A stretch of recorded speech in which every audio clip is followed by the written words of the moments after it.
Hey guys, this is 313 Diesel Guy, updating from my last video. Got my truck back, finally. Got it back on Tuesday last week, or this past Tuesday, so a week ago today. A little bit about, again, what I had done. I haven't had the injectors or turbo done yet, but I have had the new transmission put in with a very, very, very mild street tune for now to break it in. Obviously, I don't want to be too aggressive on it to break it in. I want to break it in nice and calmly. It's a Chuck Dorsey Stage 1 trans. I have no complaints about the trans. It shifts great. It feels good. It's nice and smooth. The only complaint I have is with Chuck Dorsey himself. Telling me it was shipped out one day, and come to find out it wasn't shipped out to me until probably 4 days after the fact. So needless to say, that put me behind a little bit. But you know what? Trans is in the truck. Truck is running great now. I got no complaints. But a little bit of information on some front end steering issues that I see quite a few people have on these trucks, and nobody seems to know the whole answer here, or what causes it, or even where to start looking.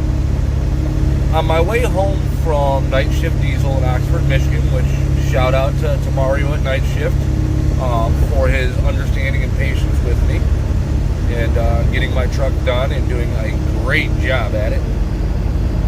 But on my way home, I noticed that my steering was a little off. And what I mean by off is it would try and steer left and right. Enough to think maybe it was the grooves in the road. No big deal. Jump on the freeway, all is fine. Get off on a local street by me, or by my home, and next thing I know, my steering wheel is going from 11 o'clock to 2 o'clock by itself. A little bit of an eye-opening experience with that one, because, having the crew cab 8-foot bed dually, you don't have much room in the lane, and having a vehicle on each side of me, and all of a sudden my truck is trying to change lanes very quickly on its own. Again, it opens your eyes real quick. So I spent from Tuesday until yesterday chasing this issue down. At first I thought maybe it was the front axle ends. Now mind this is a 4x4. Excuse me. I thought maybe it was the axle ends. So, I looked at them. They spun freely by hand. No issues. Okay, so it's not the axle ends. Start looking at the power steering pump. A little low on fluid. Top it off. Make sure there's no air in it. Problem goes away for a little bit. And this is why it got confusing. Because I bleed the air out of the power steering pump, and then the problem goes away for about a day. Cool, all is fixed. I was wrong. It happens. All of a sudden I'm going down 94, and all of a sudden my truck tries to make a quick lane change to the left by itself again. So now I'm like, okay, start listening. I don't hear a power steering pump whine. I don't hear anything. So I get off the freeway, get on a dirt road. Lock the hubs. I have mile marker manual locking hubs. This truck came with vacuum locking hubs, but I wasn't going to pay $220 for one when I could buy lifetime warranty mile markers for $150 out the door, and it takes 10 minutes to put them in. So I lock the hubs, drive down the dirt road at about 20 miles an hour for about a mile, get out, unlock them, problem goes away.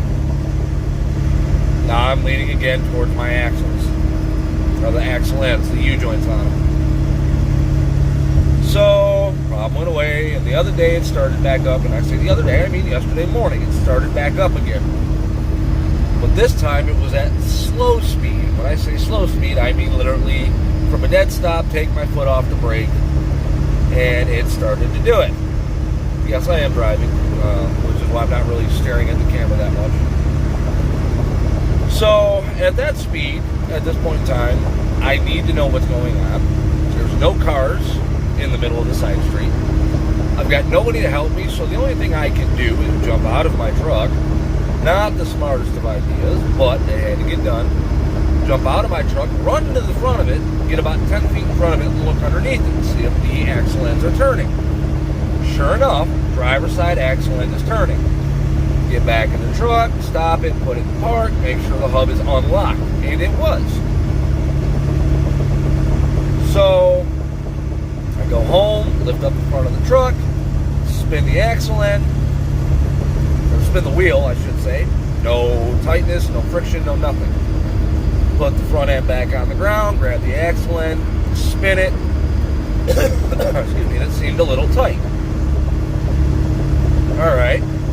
So instead of me tearing into an axle, which by the way, I was told by another shop that it was almost $1,000 to do because they have to remove ball joints and everything else to pull the axle out, which is completely incorrect, which is why I didn't let them do the work. Literally all you got to do is pull the wheel off, caliper bracket, and the rotor and the hub bearing assembly, and slide it right out. So I take the manual locking hub off, put the wheel back on the truck, take it for a drive. Problem gone. Get back home, put the manual locking hub back on, drive it around the block, problem's back. Now I know it's in the hub. So I take the hub back off and pull the cap off of it, and I'm looking at it, and I spin it on my fingers. I put my fingers through the spline portion of it, and I spin it, and I can feel a spot where it wants to grab, like a tight spot or a dry spot. Okay, so I need to know if these things are serviceable. I know Mile Marker backs their warranties 100%. So I call Mile Marker, and I speak to a gentleman named Jared. Very polite, very informative. So I go through a visual inspection with him. The cam spring is lined up the way it needs to be. The cam itself is where it needs to be. On the back side, the snap ring is not wore a groove in the housing. Anything like that. So I pull the snap ring off and push the spline section out a little bit, and I notice that 3/4 of it inside is bone dry, no grease, no nothing.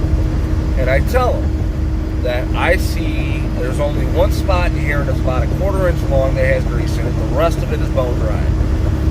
He said that can and will cause your problem.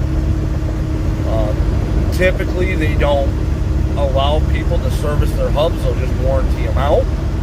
But because I have common sense and I'm used to packing bearings the old-fashioned way, and that's put a glob of grease in your hand and rake it in versus just replacing them. He had confidence in me to tell me exactly how to do it. So I did, and I won't tell you how to do it. I won't tell anybody how to do it. If Mile Marker wants you to do it, they'll tell you. So put the grease in it, put the hub back together, put the truck out, put it back on the truck. Been driving the truck since now, put 200 miles on it, not a problem. Feels like my truck again. It's a relief to finally have my truck drivable and know that everything is okay. Like right now with the trans, one of my fears were trans temp. Well, with the Chuck Dorsey trans, you get a 31-row trans cooler, which is pretty much a 6.0 trans cooler. But it's the dormant version of it, which is just as fine. I've been cranking 70 now for about an hour and 45. And my trans temp is about 125, 130, as you can see. EGTs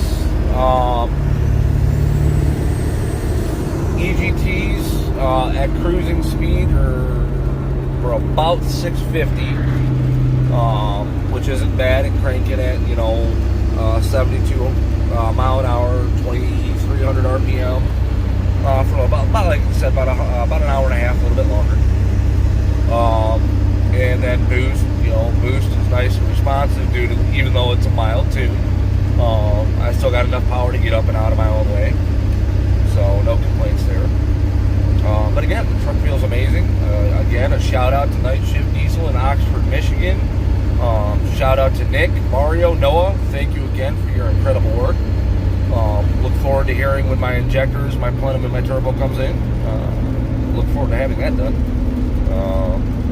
A little pricey. Well, not pricey. They're actually really good on prices, but you know what I mean by pricey when I talk about injectors and turbo.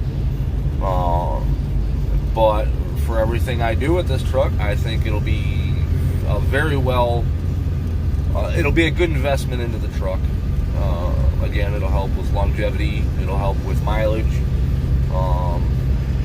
Simple stuff like that. It'll help with towing. The turbo will help with EGTs quite a bit.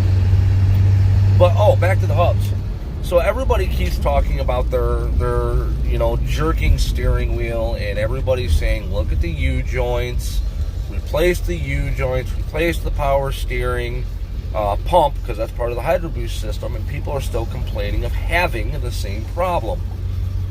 Well, before you go spending all that money, do yourself a favor. Manual locking hubs, auto locking hubs, doesn't matter. Take them out. Take the truck for a drive. It won't hurt it without them in there, and see how it feels. If the problem goes away, 99% guarantee that those hubs are your problem. So if you have ones like Mile Marker, get a hold of Jared at Mile Marker in customer service. He'll either ship you out a new one, or he'll walk you through on how to grease it. If you have the OE style, which I believe are non-serviceable, at least they prefer you not to service them. I've serviced them before. If you have the OE style, then just replace them, or if you know how to service them, throw some grease in them. And then, like I said, take the truck for a ride without the hubs in it. If the problem doesn't happen, then that's where the problem lies. And then instead of spending $200 and some odd on a power steering pump, or $700 plus on having a U-joint pulled or axle end pulled out and everything else, and U-joints replaced, it's just a hub. A pair of Mile Marker hubs are $150, maybe a little bit more. Or if you like the OE style vacuum locking hub, go spend the extra money on that. But there's no point in spending money on parts you don't need. Again, breaks it down to diagnosing the old-fashioned way. Don't throw parts at it till it's fixed. Find out what part is failing. Don't guess. Do your homework. Find out what's wrong, and then fix it. So that's where I stand right now. Once the next update will be on the injectors, turbo, plenum, and all that good stuff. Hopefully that'll be within about a week and a half. Shout out to my buddy with that bright orange Mustang of his. Sounds like the engine's just about done. Can't wait to see that thing. I think it's BS what Ford did to you on that. That's totally wrong. Again, my input on that, and where I stand on it, and the information I've given you. So yeah, good making another video. Again, any suggestions, comments, anything, don't be afraid to leave them in the comment bar or the comment area below.